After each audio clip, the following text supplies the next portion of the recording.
ನಮಸ್ಕಾರ. ಉಜಿರೆಯ ಶ್ರೀ ಜನಾರ್ದನ ಸ್ವಾಮಿ ದೇವಸ್ಥಾನದ ಬ್ರಹ್ಮಕಲಶೋತ್ಸವ ಅತ್ಯಂತ ಅದ್ದೂರಿಯಿಂದ ಸಾಗ್ತಾ ಇದೆ.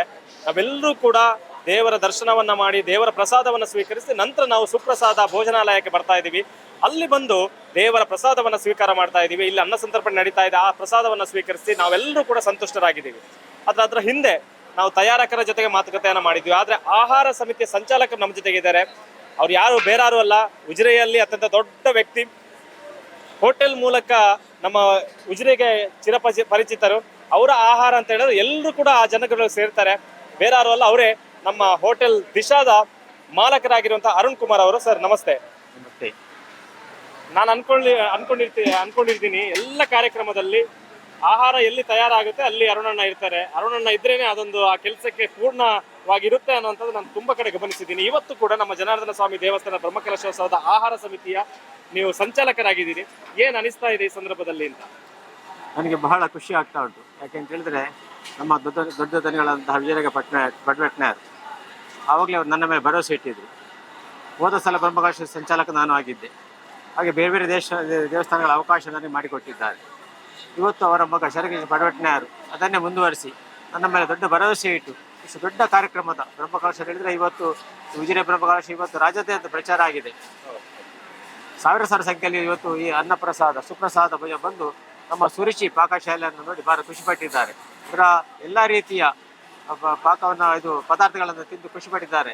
ಅದು ನನಗೆ ಬಹಳ ಹೆಮ್ಮೆ ಆಗ್ತದೆ. ಅದೇ ರೀತಿ ಕಮಿಟಿಯವರು ಶರಗೇಶ್ ಭಟ್ನಾಯರ್ ನೇತೃತ್ವದಲ್ಲಿ ಏನು ಇವತ್ತು ಕಮಿಟಿ ಉಂಟು ಅದು ನನ್ನ ಮೇಲೆ ಭರವಸೆ ಇಟ್ಟು ಈ ಒಂದು ದೊಡ್ಡ ಜವಾಬ್ದಾರಿಯನ್ನು ನೋಡ್ಬೋದು. ಇವಾಗ ಇಷ್ಟು ದೊಡ್ಡ ಜವಾಬ್ದಾರಿಯನ್ನು ನನಗೆ ಕೊಟ್ಟಿದ್ದಾರೆ. ಅದನ್ನು ಹೆಚ್ಚಿನ ನಾನು ಸರಿಯಾಗಿ ನಿಭಾಯಿಸ್ತೇನೆ ಅಂತ ಭಾವಿಸ್ತಾ ಇದ್ದೇನೆ. ಅದು ನನಗೆ ಭಾಳ ಖುಷಿ ಆಗ್ತಾ ಉಂಟು.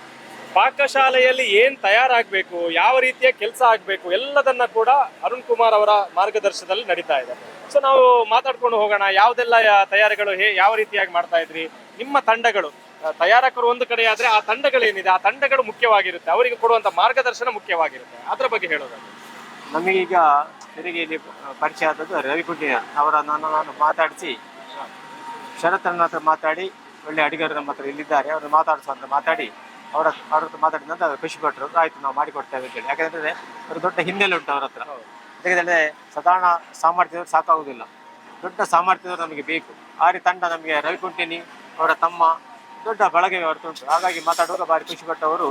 ಇದ್ರೆ ಅವರು ಬೇರೆ ಬೇರೆ ಬ್ರಹ್ಮ ಕಳಿಸ್ತಾರೆ, ದೊಡ್ಡ ಬ್ರಹ್ಮಾಶಯಲ್ಲಿ ಭಾಗವಹಿಸಿದ್ದಾರೆ. ಅವರು ವಿಠ್ಠಲದಲ್ಲಿರ್ಬೋದು, ಪುತ್ತೂರಲ್ಲಿರ್ಬೋದು, ಮತ್ತೆ ನಮ್ಮ ರಾಘವೇಶ್ವರ ಸ್ವಾಮಿಗಳು ಬಂದಿದ್ರು. ಅವರ ಲಕ್ಷ ಜನರ ಭೋಜನ ಕೂಡ ಇವರೇ ತಯಾರಿಸಿದಾಗ ಭಾಳ ಖುಷಿ ಆಯ್ತು. ಆಗ ಅವರು ಅವರು ಸ್ವಾಮಿಗಳು ಹೇಳಿದ್ರು ಅವರ ಬಗ್ಗೆ. ಹಾಗಾಗಿ ಏನೋ ಪುಣ್ಯಕ್ಕೆ ನನಗೆ ಅಷ್ಟು ಅವರ ಹಿನ್ನೆಲೆ ಗೊತ್ತಿರಲಿಲ್ಲ. ಆದರೆ ಇದು ಇಲ್ಲಿ ಮೊನ್ನೆ ಅವ್ರಿಗೆ ಬಂದ ನಂತರ ನನಗೆ ಖುಷಿ ಆಯಿತು. ದೊಡ್ಡ ತಂಡ ನನಗೆ ಸಿಕ್ಕಿದೆ, ಒಳ್ಳೆಯ ರುಚಿಯಾದ ಭೋಜನ ನಮಗೆ ಕೊಡ್ತಾರೆ ಅನ್ನೋ ಭರವಸೆ ಬಂದ ನಂತರ ಇಲ್ಲಿ ಇವತ್ತು ಬಹಳ ವಿಶೇಷವಾಗಿ ನಾವು ಅವರಿಗೆ ಹೇಗೆ ನಾವು ಹೇಳ್ತೇವೆ ಆ ರೀತಿ ನಮಗೆ ಮಾಡಿಕೊಡ್ತಾ ಇದ್ದಾರೆ. ಕೋಪ ಬರುವುದಿಲ್ಲ. ಈ ಅಡಿಗೆಯವರಿಗೆಲ್ಲ ಕೋಪ ಬಂದರೆ ತಾಪ ಜಾಸ್ತಿ ಆಗ್ತದೆ. ಹಾಗಾಗಿ ಕೋಪ ಬರ್ತಾ ಇಲ್ಲ. ಬಾರಿ ಏನು ಹೇಳಿದ್ರು ಕೂಡ ಒಳ್ಳೆಯದು ಮಾಡಿಕೊಡ್ತಾರೆ, ಕೇಳ್ತಾರೆ ಅವರು.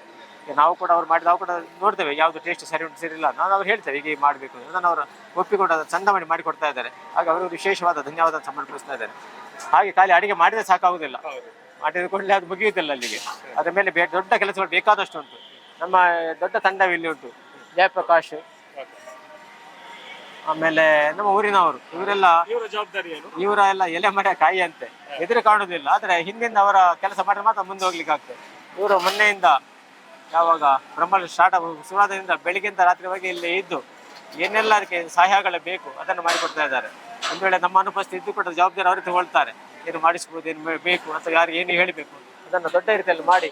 ಮತ್ತೆ ಇವತ್ತು ಈ ಪಾಕಶಾಲೆ ನೋಡ್ಬೋದು ಎಷ್ಟು ಚಂದವಾಗಿ ಉಂಟು ಅಂತೇಳಿ. ಈ ಕ್ಲೀನ್ ಮಾಡಬೇಕು ಅಂದರೆ ಸ್ವಚ್ಛವಾಗಿದೆ. ಅದಕ್ಕೆ ಕಾರಣಕರ್ತರು ಜಯಪ್ರಕಾಶ್ ಮತ್ತು ಅವರ ಬಳಗ ರಾತ್ರಿ 1:30 ಗಂಟೆವರೆಗೆ ಇಲ್ಲೇ ನಿಂತವರು. ಅದೆಲ್ಲ ಈ ಮರುದಿವಸಕ್ಕೆ ಏನು ಬೇಕು ಅದೆಲ್ಲ ಕ್ಲೀನ್ ಮಾಡಿಸಿ ಎಲ್ಲ ತೊಳೆದು ಆಮೇಲೆ ಹೋಗೋದು. ಅದು ನಮಗೆ ವಿಶೇಷ ಕಾಣ್ತದೆ. ಇಲ್ಲಾಂತಾರೆ ಮುಂಚಿನ ದಿವಸ ಹಾಗೆ ಇರ್ತದೆ. ಆದರೆ ಅದನ್ನು ಭಾಳ ಸಂತೋಷ. ಅವರು ಬೆಳಿಗ್ಗೆ ಬೇಗ ಬರ್ತಾರೆ. ಅವರ 3-4-5 ಜನ ಹಗಲು ಇರುಳೆನ್ನೋದು ಯಾವುದೇ ಹೆಸರಿನ ಇದರಲ್ಲಿ ಆಕಾಂಕ್ಷೆ ಎಲ್ಲದೇ ಬಯಸ್ತದೆ. ಸೇವೆ ಮಾತ್ರ ಅವರಿಗೆ ಮುಖ್ಯ ಅಂತ ದೊಡ್ಡ ಜವಾಬ್ದಾರಿ ಜಯಪ್ರಕಾಶ್ ಅವರು ವಹಿಸ್ಕೊಂಡಿದ್ದಾರೆ. ನನಗೆ ವಿಶೇಷವಾದ ಧನ್ಯವಾದ ಹೇಳಿದ್ದಾರೆ. ಹಾಗೆ ನಮ್ಮ ಇವರ ಚಿರಪರಿಚಿತರವರು ರಾಜಪ್ಪ ಅಂತೇಳಿ ಒಳ್ಳೆಯ ಉದ್ಯಮಿ ಕೂಡ ಹೌದು. ಅವರು ಕೂಡ ಮೊನ್ನೆಯಿಂದ ಇಲ್ಲೇ ಇದ್ದಾರೆ, ನಮ್ಮೊಟ್ಟಿಗೆ ಇದ್ದಾರೆ. ಅವರು ಕೂಡ ಭಾಳ ಚಂದವಾಗಿ ಇದೆಲ್ಲ ಜವಾಬ್ದಾರಿ ತಗೊಂಡು ನಿಭಾಯಿಸ್ತಾ ಇದ್ದಾರೆ.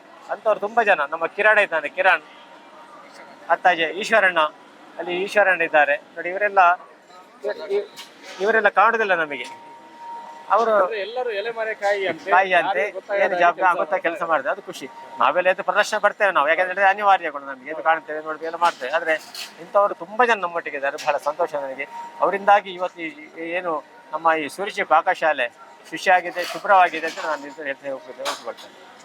ಈ ಸಂಪೂರ್ಣ ತಂಡದ ಕೆಲಸ ಏನು ಅಂತ ಹೇಳಿದ್ರೆ, ಇಲ್ಲಿ ತಯಾರು ಮಾಡುವವರಿಗೆ ಸಂಪೂರ್ಣವಾಗಿ ಮಾರ್ಗದರ್ಶನ ಕೊಡೋದು, ಮತ್ತೆ ತಯಾರಾದ ಆಹಾರ ಪದಾರ್ಥಗಳೇನಿದೆ ಅದನ್ನ ತಲುಪಿಸುವಂತ ಕೆಲಸವನ್ನ ಮಾಡ್ತಾರೆ. ಹೌದು, ಅಂದ್ರೆ ನಾವು ಇವಾಗ ನೋಡ್ಬೋದು, ನಿಮಗೆ ಜನಗಳು ಹೇಗೆ ಜಾಸ್ತಿ ಆಯ್ತು ನಮ್ಗೆ ಹೇಳಲಿಕ್ಕೆ ಆಗ್ತಾ ಇಲ್ಲ. ಇವಾಗ ಮಧ್ಯಾಹ್ನದ ರೀತಿ ಜನ ಇರ್ತಾರೆ, ರಾತ್ರಿ ಕೂಡ ನಿನ್ನೆ ಸಡನ್ ಏನು ನಾವು ನಿರೀಕ್ಷೆ ಮಾಡಿದ್ವಿ ಅದಕ್ಕಿಂತ ಡಬಲ್ ಜನ ಆಗಿದೆ ನಿನ್ನೆ. ಅಂತ ಸಂದರ್ಭಗಳಲ್ಲಿ ಈ ಅಡಿಗೆಲ್ಲ ತಯಾರು ಮಾಡಿ ಇಟ್ಟಿರ್ತಾರೆ, ಅದು ಜಯಪ್ರಕಾಶ್ ನೋಡಿ ಏನು ಬೇಕು ಕೂಡಲೇ ಅದು ಮಾಡಿಸಿಬಿಡ್ತಾರೆ. ಅದನ್ನು 4 ಗಂಟೆಯಲ್ಲಿ ಎಲ್ಲ ರೀತಿ ತಯಾರಿ ರೆಡಿ ಇರ್ತದೆ, ಅದು ತಯಾರಾಗ್ತದೆ ಅಷ್ಟೊತ್ತಿಗೆ ಕೂಡ. ಆಗಿರುವಂತ ಸಂದರ್ಭದಲ್ಲಿ ಯಾವ ರೀತಿ ಇತ್ತು ಸವಾಲುಗಳು? ಸವಾಲುಗಳು ಹೇಳಿದ್ರೆ ಜನ ಒಂದು ರೀತಿಯಲ್ಲಿ ಮೇಲೆ ಹೇಳ್ತಾರೆ, ನಮ್ಮ ಹತ್ರ ಅಲ್ಲಿ ಹೇಳ್ತಾರೆ ಅವರು, ಇವತ್ತು ಕ್ಯೂ ಅಲ್ಲಿ ಉಂಟು, ಇದರಲ್ಲಿ ರಥಬೀದಿಯಲ್ಲಿ ಸಿಕ್ಕಾಪಟ್ಟೆ ಜನ ಉಂಟು. ನಮಗೆ ನಿರೀಕ್ಷೆ ಮಾಡ್ಲಿಕ್ಕಲ್ಲ. ಸಭಾ ಅಂದರೆ ಇದು ಬ್ರಹ್ಮೋತ್ಸವ ಹೇಳಿದ್ರೆ ಜನಗಳು ಅಲ್ಲಲ್ಲಿ ಇರ್ತಾರೆ. 3 ಸಭಾ ಕಾರ್ಯಕ್ರಮಗಳು, ಸಾಂಸ್ಕೃತಿಕ ಕಾರ್ಯಕ್ರಮಗಳು ಮತ್ತು ದೇವಸ್ಥಾನದಲ್ಲಿ ಕಾರ್ಯಕ್ರಮ ನಡೀತಾ ಇರ್ತದೆ. ನಮಗೆ ಎಲ್ಲಿ ಜನ ಹೇಗೆಂದು ಗೊತ್ತಾಗ್ತಾ ಇರಲಿಲ್ಲ. ಆದರೆ ಆ ಸವಾಲನ್ನು ಸ್ವೀಕರಿಸಬೇಕಾಗ್ತದೆ. ಬೇರೆ ನಮಗೆ ಜನ ಕಾಣೋದೇ ಇಲ್ಲ ಊಟದ ಹತ್ರ, ಒಂದೇ ಸಲ ಜನ ಬರ್ತಾರೆ. ಅಷ್ಟೊತ್ತಿಗೆ ನಾವು ಈ ತಯಾರಿ ಸಿದ್ಧತೆ ಮಾಡಿಕೊಂಡಿರ್ತೇವೆ. ಅದು ಚಂದವಾಗಿ, ಅಂದರೆ ಮನೆ ಪದಾರ್ಥವು ಬಿಸಾಡಲಿಕ್ಕೆ ಸಿಗಬಾರ್ದು ನಮಗೆ, ಆ ರೀತಿಯಲ್ಲಿ ಇರಬೇಕು. ನಾವು ಬೇಕಾದಷ್ಟು ಮಾಡಿಟ್ಟು ಅದು ಬಿಸಾಡೋದಲ್ಲ ನಾಳೆಗೆ. ಯಾಕಂದರೆ ಜನಗಳು ಅದನ್ನು ದಾನ ರೂಪದಲ್ಲಿ ಕೊಟ್ಟಿರುವಂಥದ್ದು, ಬ್ರಹ್ಮಕಲಶ ಕೊಟ್ಟಿರುವಂಥದ್ದು, ಅದನ್ನು ನಾವು ಬಿಸಾಡಬಾರ್ದು. ಹಾಗಾಗಿ ಅದಕ್ಕೆ ಆದಷ್ಟು ಜಾಗ್ರತೆ, ತಾಳ್ಮೆ ಬೇಕು ನಮ್ಮ ಹತ್ರ. ತಾಳ್ಮೆ, ತಾಳಿದವನು ಬಾಳಿಯವರು ಹೇಗೆ ಆದ ಹಾಗೆ ತಾಳ್ಮೆ ಬೇಕು. ಆ ತಾಳ್ಮೆಯಿಂದ ನಾವು ಅದನ್ನು ಮುಂದಷ್ಟು ಕಾರಣ ಅದು ಆ ಸವಾಲುಗಳೆಲ್ಲ ಸ್ವಲ್ಪ ಕೆಲವು ಸಲ ಸ್ವಲ್ಪ ಅಡೆತಡೆ ಆಗಿರ್ಬೋದು. ಆದರೆ ಸಂದರ್ಭ ಆಗಿರ್ತದೆ. ಕೆಲವು 5 ಸಾವಿರ ನಿರೀಕ್ಷೆ ಮಾಡಿರ್ತೇವೆ, ಅವತ್ತು 10 ಸಾವಿರ ಜನ ಆಗ್ತದೆ. ಸರಿ, ಡಬಲ್ ಮಾಡಬೇಕು ನಾವು. ಅದು ಕೂಡ ದೇವರ ನಿಷ್ಠರು ಕಮ್ಮಿ ಅಂತ ಆಗಲಿಲ್ಲ, ನಾನು ನಡ್ಕೊಂಡು ಹೋಗ್ತಾ ಉಂಟು. ಆಹಾರ ವಸ್ತುಗಳನ್ನ ತೆಗೆದುಕೊಂಡು ಹೋಗ್ಲಿಕ್ಕೆ ಕೂಡ ಒಂದು ತಂಡ ಇದೆ ಅಲ್ವಾ? ಹೌದು, ನೋಡಿ ಯುವಕರ ತಂಡ ನೋಡಿ, ಅವರು ನಿರಂತರ ನಾವಿಲ್ಲಿ ತೋಡಿ ಕೊಡ್ತಾ ಇರ್ತಾರೆ ಇವರೆಲ್ಲ. ಆಮೇಲೆ ನಮ್ಮವರು ಒಂದು ಭಾಗ ಅದಕ್ಕೆ ಒಳಗೆ ಸಭೆ ಕೊಡುವಂಥವ್ರು ಇದ್ದಾರೆ ಸಪರೇಟ್ ಆಗಿ. ಅವರು ಅದಕ್ಕಿಂತ ಹೊರಗೆ ಹೋಗುದಿಲ್ಲ, ಅವ್ರು ಇಲ್ಲಿವರೆಗೆ ಮಾತ್ರ ಕೊಡೋದು. ಒಂದು ಹಂತಕ್ಕೆ ಇಲ್ಲಿ ಮಾತ್ರ, ಇವರು ಹೊರಗೆ ಹೋಗುದಿಲ್ಲ ಇವರು. ಆಮೇಲೆ ಹೊರಗೆ ಹೋಗೋರು ಇನ್ನೊಂದು ತಂಡ ಬೇರೆ ಉಂಟು ಅಲ್ಲಿ, ಅದು ಹೊರಗಿದ್ದಾರೆ, ಇನ್ನು ಕೂಡ ಕಾಯ್ತಾ ಇದ್ದಾರೆ ನೋಡಿ. ಇವರೆಲ್ಲ ನಮ್ಮ ದುಡಿತಾ ಇದ್ದವರು, ಇವರೆಲ್ಲ ಇಲ್ಲೇ ಇರ್ತಾರೆ. ಹೌದು, ಎಲ್ಲ ಯುವಕರು ಬಹಳ ತಾಳ್ಮೆಯಿಂದ ಏನು ಬೇಕು ತಂದು ಕೊಡ್ತಾ ಇದ್ದಾರೆ. ಇವರೆಲ್ಲ ಹೆಸರು ರಂಜಿತ್ ಅಂತೇಳಿ, ಧರ್ಮಸ್ಥಳದವರು. ಹಾಗೆ ನೋಡಿ, ಇಲ್ಲ ನೋಡಿ ಉಜಿರೆ ಅವರು, ಇವರೆಲ್ಲ ನಮ್ಮ ನೋಡಿ, ಇಲ್ಲಿ ನೋಡಿ, ಇವರು ಮೊನ್ನೆಯಿಂದ ಬಹಳ ಇದೇ ರೀತಿ ನೋಡಿ ಅನ್ನ ನೋಡಿ, ನಮಗೆ ತಮಿಳನ್ನು ಎಷ್ಟು ತರ ಅನ್ನ ತರಬೇಕು ಹೇಳಲಿಕ್ಕೆ ಆಗುದಿಲ್ಲ. ಅದನ್ನ ನೋಡಿ ಇವರು ನಮ್ಮ ಇದ್ದಾರೆ ಕುಸಪ್ಪ ಪೂಜಾರಿ ಅವರು. ನಾವು ಯಾವ ಬೇಸರ ಅಂತ ಆಗುದಿಲ್ಲ ಅವರಿಗೆ, ಇಷ್ಟು ತಂದು ಕೊಡ್ತಾ ಇದ್ದಾರೆ. ಖುಷಿ ಭಾಳ ಖುಷಿ ಪಡ್ತೀವಿ. ಜನ ಸೇರಿದ್ದು ನಮ್ಮ ಊರಲ್ಲಿ ಒಂದು ಇಂಥ ಕಾರ್ಯಕ್ರಮ ಬಹಳ ಸಂತೋಷ. ಇಲ್ಲಿಂದ ಹಾಗೆ ನೋಡಿ, ಇಲ್ಲಿ ಪರಮೇಶ್ವರ್ ಹೇಗಿದ್ದಾರೆ ಇವರು. ಇಲ್ಲಿಂದ ನಂತರ ಇವರಿಗೆ ಜವಾಬ್ದಾರಿ ಸಿಗ್ತದೆ ಇವರಿಗೆ, ಇಲ್ಲಿಂದ ಇವರ ಜವಾಬ್ದಾರಿ. ಹೌದು ನೋಡಿ, ಇದೊಂದು ಗಡಿ ತರ, ನಮ್ಮ ಇಂಡಿಯಾ ಪಾಕ್ ಬಾರ್ಡರ್ ತರ ಅಲ್ವಾ? ಐಟಮ್ ಒಂದು ಖಾಲಿ ಆದ ಮೇಲೆ ಇಲ್ಲಿಗೆ ಐಟಮ್ ಕೊಡ್ತೇವೆ, ಅವಾಗ ನಾವು ಇಲ್ಲಿಂದ ಕೊಡ್ಬೇಕು ಅವರಿಗೆ. ಇಲ್ಲಿ ಬರದಿದ್ರೆ ಅಲ್ಲಿಂದ ಬರುದಿಲ್ಲ ಈಚೆಗೆ, ಮಾತ್ರ ಅಲ್ಲಿ ಕೊಟ್ಟ ಮೇಲೆ ಅಲ್ಲಿಂದ ಕಲಿಸುದು. ಅಲ್ಲಿ ಕೊಟ್ಟ ಇಲ್ಲ ಅಂತಾರೆ, ಇಲ್ಲೆಲ್ಲ ಸ್ಟಾಕ್ ಇಡ್ತಾರಲ್ಲ, ಹಾಗಾಗಿ ಅದನ್ನ ಹೊರಗೆ ಕೊಡುದಿಲ್ಲ ನಾವು. ಎಲ್ಲ ವಸ್ತುಗಳು ಅನ್ನದಿಂದ ಹಿಡಿದು ಸಾಂಬಾರು ಪಲ್ಯ ಎಲ್ಲ ತಂದು ಇಲ್ಲಿ ಇರ್ತಾರೆ. ಇಲ್ಲಿ ನಮ್ಮ ಎಷ್ಟು ಬೇಕು ಅಷ್ಟು ಮಾತ್ರ ಹೊರಗೆ ಹೋಗ್ತಾರೆ. ಇವರು ಕೂಡ ನಮ್ಮ Indian Bakery, Dilip Kumar Indian Bakery ಮೊನ್ನೆಯಿಂದ ನಮ್ಮೊಟ್ಟಿದ್ದಾರೆ. ವ್ಯವಹಾರ ಎಲ್ಲ ಬಿಟ್ಟು ಇಲ್ಲಿ ಇದ್ದಾರೆ ಅವರು. ಅದೊಂದು ಸೇವೆ ಮಾಡುವಂತ ಒಂದು ಸೌಭಾಗ್ಯ ಅವರಿಗೆ ಸಿಕ್ಕಿದೆ ಅಲ್ವಾ? ಇದು ಪುಣ್ಯ ಕೆಲಸ. ಹಾಗಾಗಿ ಇಲ್ಲಿ ಭಾಗವಹಿಸ್ತಿದ್ದಾರೆ. ಈಗ 3 ಬ್ರಹ್ಮ ಕೆಲಸ ನಮ್ದು, 3 ಬ್ರಹ್ಮಸ್ಥಳದಲ್ಲಿ ನಾವು ಇಲ್ಲಿ ಕೆಲಸ ಮಾಡಿದ್ದೇವೆ. ನೋಡಿ, ಇವರದವರೇ ನಮ್ಮ ಲೋಕಲ್ ಅವರು. ದಿಶಾ ಫುಡ್ ಕಾರ್ನರ್ ಉಜಿರೆಯ ಅತ್ಯಂತ ಪ್ರಸಿದ್ಧ restaurant. South Indian, north Indian, Chinese ಖಾದ್ಯಗಳು ಅತ್ಯಂತ ರುಚಿಕರ ಮತ್ತು ಗುಣಮಟ್ಟದ ರೂಪದಲ್ಲಿ ಜನರಿಗೆ ನೀಡುತ್ತಿರುವ ಏಕೈಕ ರೆಸ್ಟೋರೆಂಟ್.